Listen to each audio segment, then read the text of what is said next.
Ladies and gentlemen, Mr. Arafat, Chairman of the Executive Council of the Palestine Liberation Organization, His Excellency Yitzhak Rabin, Prime Minister of Israel, the President of the United States. 1993, a year of progress where it seemed impossible and conflict grinding on relentlessly. And perhaps there was no better symbol of the battle for peace than this. Israeli Prime Minister Yitzhak Rabin and Yasser Arafat of the Palestine Liberation Organization signed a peace accord. They agreed to mutual recognition and limited Palestinian self-rule in Jericho and the Gaza Strip. That all of us turn from bullets to ballots, from guns to shovels. We who have fought against you, the Palestinians, we say to you today, in a loud and a clear voice, enough of blood and tears. My people are hoping that this agreement, which we are signing today, marks the beginning of the end of a chapter of pain and suffering which has lasted throughout this century.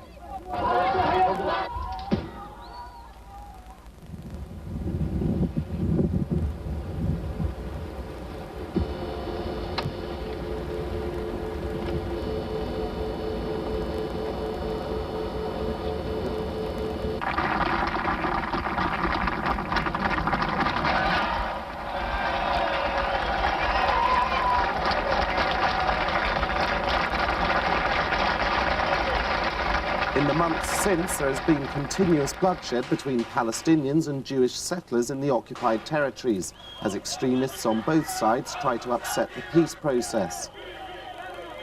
There are huge challenges ahead, particularly in Gaza, a crowded and impoverished hotbed of dissent. The withdrawal of Israeli troops from the territories has been delayed, but political leaders insist the accord will be realized, despite the obstacles. The agreement won't usher all the area, the Israelis and the Palestinians, to paradise. It won't bring us to Garden of Eden. But if it fails, then it will bring us all to hell. Hell is where many Bosnians found themselves as the civil war between Muslims, Croats and Serbs raged on. Once united against the Serbs, Muslims and Croats battled for Mostar, blurring the lines between allies and enemies.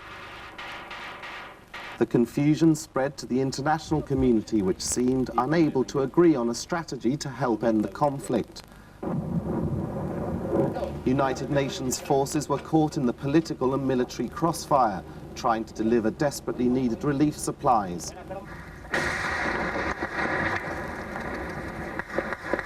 Dozens of peacekeepers were killed. Massacres and ethnic cleansing continued, and no side was without guilt. A female or a child, let's say 10, 12 years old. Muslim men released from Croat detention camps told of torture and hardship, and the world was shocked by horrifying injuries inflicted on children.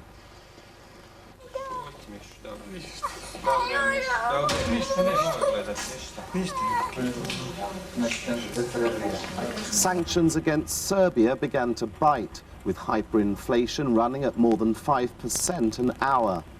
But the fight for survival was cruelest in Bosnia, especially in Mostar and the capital Sarajevo. Embittered residents are now struggling through a second winter under siege. The chaos in Bosnia was only one of several painful lessons for the international community in 1993. When troops landed in Somalia a year ago, they had a simple mission: to deliver aid to a country where more than 1 million people were on the brink of starvation. UN forces had some early success in restoring stability, but they soon found themselves caught up in an urban guerrilla war against forces loyal to clan leader Mohammed Farah Aidid. He'd realised political reforms would probably shut him out of power. When 24 Pakistani peacekeepers were killed in an ambush, the UN responded with force. It was footage like this which caused American public support for the mission to evaporate. CW3, Mike Durant, U.S. Army. The UN later backed down from using force, opting for a diplomatic solution. But peace talks between rival clan leaders have broken down, and international forces are preparing to leave. Somalis are being warned they must resolve their conflict on their own or lose assistance from the outside world. UN unwillingness to get caught in a political and military quagmire was reinforced with Haiti. The military regime prevented troops landing prior to the return of ousted President Jean-Bertrand Aristide. An oil and arms embargo was imposed, but no stronger action was taken, and by the year's end, the international community appeared to be backing away from its support for Aristide. He remains in exile. But it was not all bad news for the UN this year. The world body supervised elections in Cambodia, ending more than a decade of civil war. The lead up to the May elections was volatile, with the radical Khmer Rouge attacking UN troops and the country's ethnic Vietnamese. The rebels vowed to disrupt the elections, which they had boycotted, but despite their threats, voters turned out in huge numbers.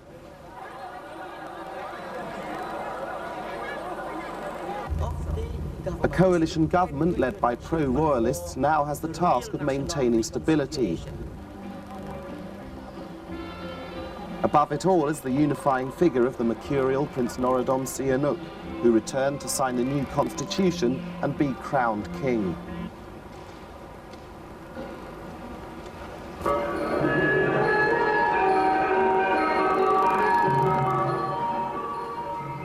One of the government's biggest challenges will be dealing with the Khmer Rouge. While the group has lost some of its force, it still remains a threat to lasting peace.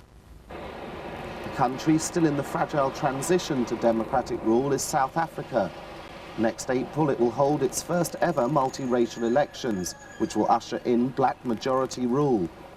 The decision to hold the election and the adoption of a new draft constitution came after another year of bloodshed and bitter political wrangling. The assassination of Communist Party leader Chris Hani and massacres of both blacks and whites fueled fears that the country was heading for civil war.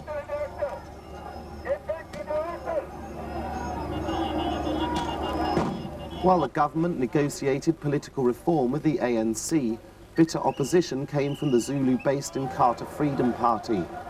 Right-wing whites also tried to upset the talks and demanded a separate white homeland.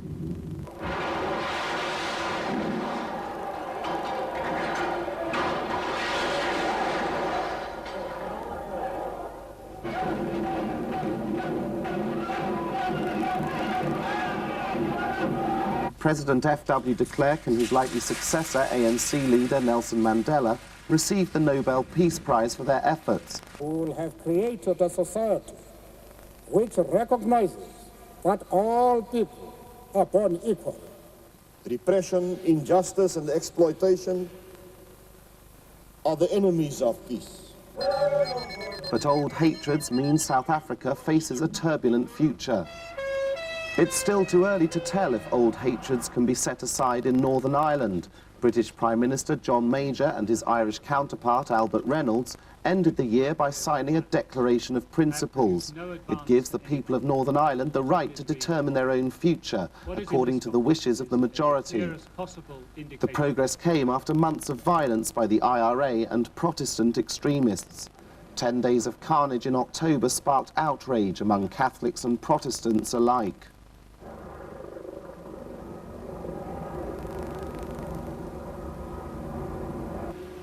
It was later revealed that the British government had had secret contact with the IRA. Reaction to the New Deal by the warring factions has so far been mixed, but there is scepticism among the people of Northern Ireland that more than 20 years of violence will come to an end. It's really gone so far now. You just look every corner, there's funerals everywhere. they're still doing the gun and the bullet and renounce violence, but they won't. They say they will, but they don't. But for every conflict that showed signs of progress, another seemed ready to flare up. This year, international attention focused on Asia's nuclear hotspot, North Korea.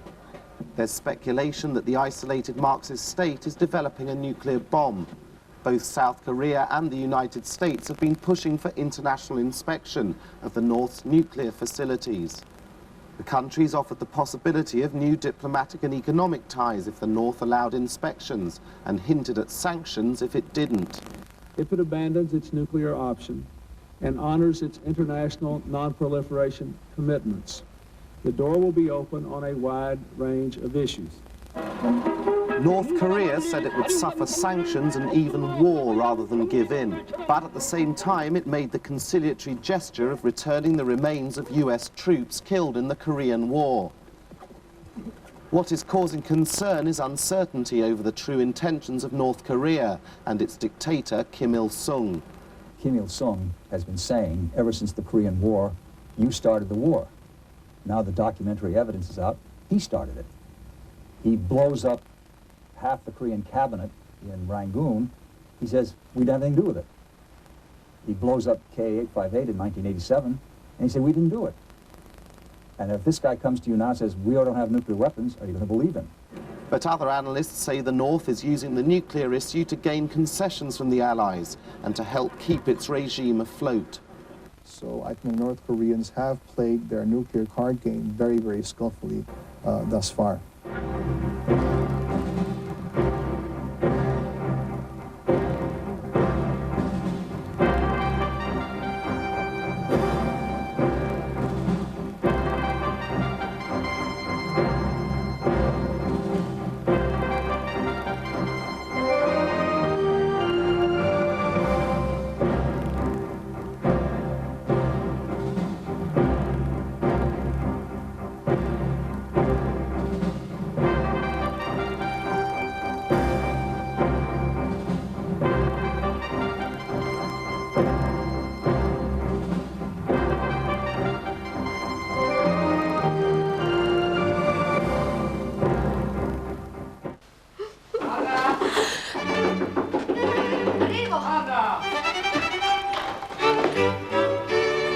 Dove? Ma cosa? Qui non c'è niente.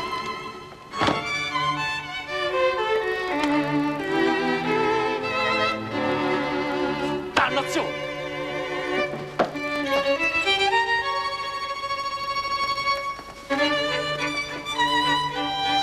Le mie scarpe Saci.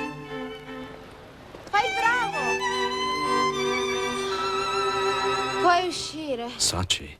Live life with a passion. Choi Hang Village Restaurant, the pioneer in Oriental style. Choi Hang Village restaurants are conveniently located in Chim Sa Choi, Central, Causeway Bay, and Aberdeen. Choi Hang Village Restaurants, the best choice for business functions and social banquets.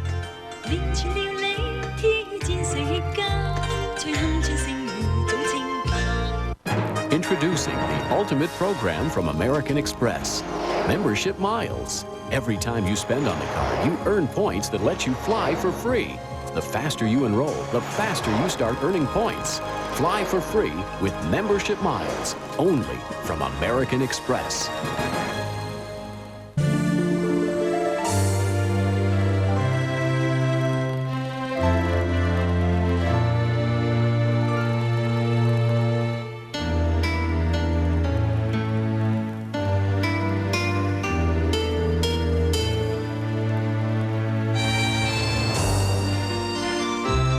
Feels perfect, since it is. The all-new Honda Accord. Perfect balance.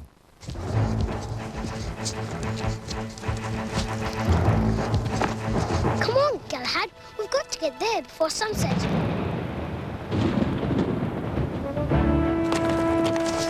We've got to get some treasure. Take that, you evil magician. Remove the spell from the sleeping king.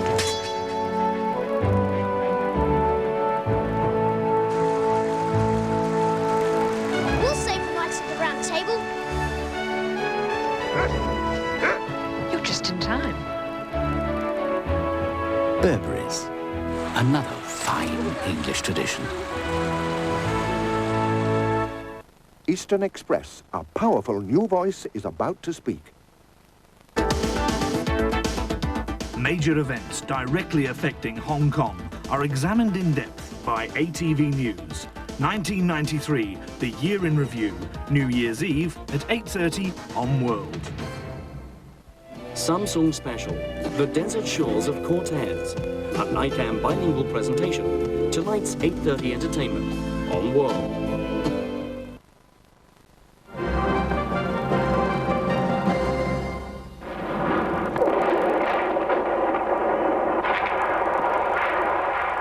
In a tumultuous year for politics, nowhere was the fight over reform as dramatic as in Russia. President Boris Yeltsin dissolved parliament, tired of conservative opposition to his radical economic reforms. But a number of hardliners barricaded themselves in the building, and after a tense standoff, Yeltsin sent in tanks to crush the revolt.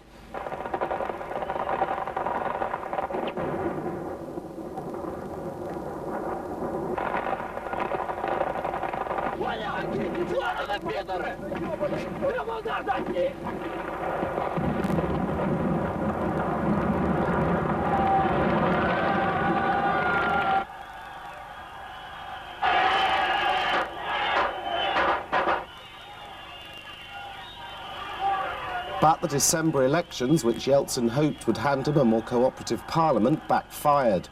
Many Russians have been hard hit by President Yeltsin's reforms and registered a protest vote by electing a large number of communist and neo-fascist candidates. Suddenly, Yeltsin and the world had to deal with a new name on the political scene, Vladimir Zhirinovsky, whose racist and expansionist rhetoric caused widespread alarm. However, voters also approved Yeltsin's constitution, giving him sweeping powers, including the right to disband parliament. But the question is, if instability continues to weaken the country, how long will the military remain on the sidelines?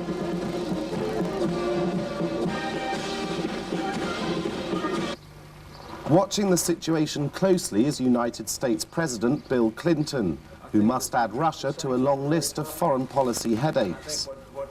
Clinton himself has had a turbulent year. He began 1993 riding a wave of disillusionment with his predecessor, George Bush. I, William Jefferson Clinton, do solemnly swear. I, William Jefferson Clinton, do solemnly swear that I will faithfully execute the office of President of the United States. That I will faithfully execute the office of President of the United States. But an American public impatient for change was unforgiving when the new administration stumbled on several fronts and seemed indecisive on foreign policy. Just 5 months after taking office, Clinton had the lowest approval rating of any modern president. His popularity rebounded after victories passing an economic package on the North American Free Trade Agreement. But the year ended with new allegations of infidelity. British Prime Minister John Major also had a stormy year. His popularity plummeted because of a lingering recession, and his government had to endure a parliamentary vote of confidence in order to ratify the Maastricht Treaty on European economic integration. The government was also stung by the acrimonious departure of Chancellor of the Exchequer Norman Lamont.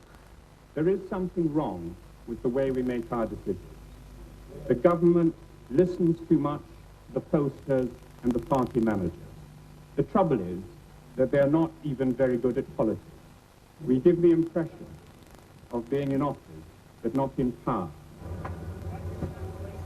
And former Prime Minister Lady Thatcher also had plenty to say. We have so much more to lose by this Maastricht Treaty than any other state in the European community. It will diminish democracy and increase bureaucracy. But at least Mr. Major held on to his job. Elsewhere, leaders were swept from power in a wave of frustration with the political status quo. Things haven't gone right.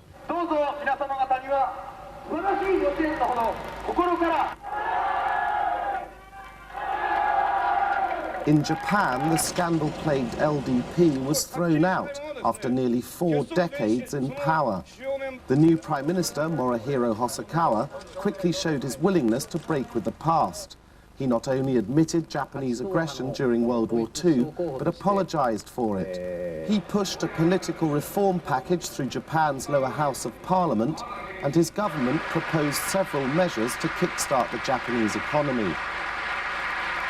In Canada, Kim Campbell replaced the unpopular Brian Mulroney to become the country's first woman Prime Minister. To the best of my skill and knowledge, execute the powers and trusts reposed in me as Prime Minister, so help me God. Je, Kim Campbell, promets... But her popularity faded during a disastrous election campaign. Is this a Prime Minister?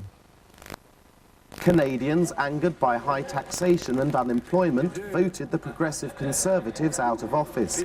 The defeat was so crushing that it left them with only 2 seats in the House of Commons and no official party status. The Liberal Party, led by Jean Chrétien, now has the task of pulling the country out of recession. The people of Canada have spoken, and the time has come to bring the nation together. And in Italy, there was outrage over a web of corruption, linking thousands of business leaders and politicians.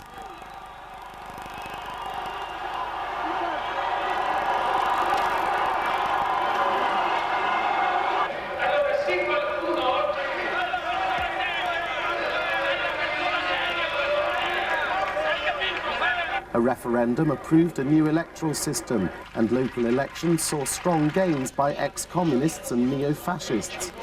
The message for next year's general election was clear. The centrist parties, which have ruled Italy in coalitions for the past 30 years, will soon be relegated to the political scrap heap. Anger over corruption and the slow pace of reform saw an unprecedented split in Taiwan's ruling Kuomintang party. However, the breakaway New Chinese Party had surprisingly little impact on the KMT in November's crucial local elections.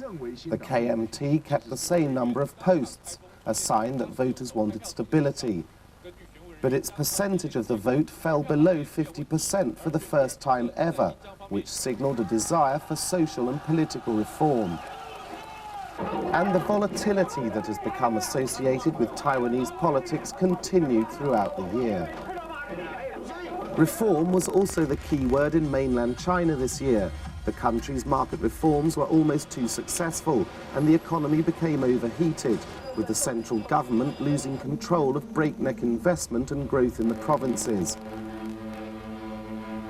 Vice Premier Zhu Rongji tried to rein in the provinces, with an austerity program that raised interest rates and tightened credit.